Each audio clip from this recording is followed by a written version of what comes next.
A group of young men in South Africa undergo a rite of passage symbolizing their change from boyhood into manhood.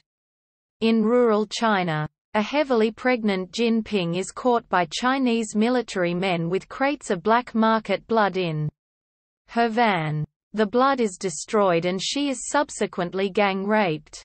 Jin Ping is then shown visiting a village and convincing the inhabitants to give blood for $5 each. They all agree, except Tong Sam, a rice farmer, as he is unable to give blood as he is sick. However, as Jin Ping's equipment is not safe, most of the people in the village contract HIV and die of AIDS, including Tong Sam's family. The military men led by Xuan arrive in the village to help with the disease. And they help Tong Sam grow rice, which he then gives out to his remaining neighbors. Government officials arrive in the town to test people for AIDS. But the testing is $10 per person, which one neighbor thinks is a scam because it cost $5 when she gave me the virus. In Canada, porn star Dennis thinks he may be HIV positive.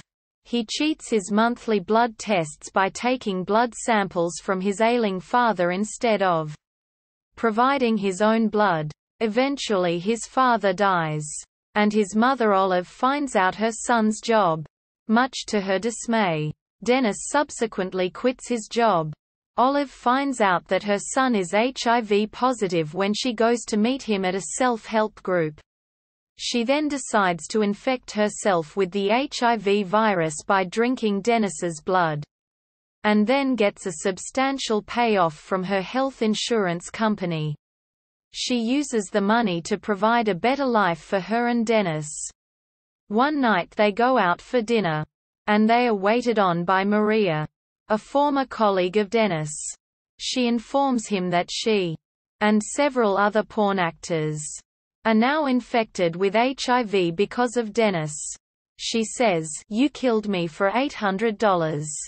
In South Africa, where three nuns Clara, Mary, and Hild arrive at a plantation where they are to give aid. Clara, who is very headstrong, goes to great lengths to look after the family of a young rape victim, whose grandmother has died, and who is cared for by her older brother. She asks for help from the plantation owner Halliday, who makes sexual advances on her. Eventually she gives in and allows Halliday to have sex with her. If he agrees to help the family she looks after, she eventually discovers that the older brother in the family is reusing the plantation's needles, effectively spreading infections amongst the people who live and work there. Following this, three men break into the nuns' bedroom and rape them.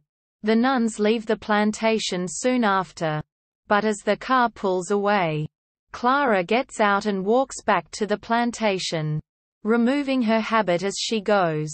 The epilogue is narrated by Hild, who is revealed to be a saint and has heard the prayers of everyone from the three stories detailed above. She wonders why the human race will not unite in the face of their common enemy, AIDS, and decides that God, or at least the way people believe in him, is to blame for this failure.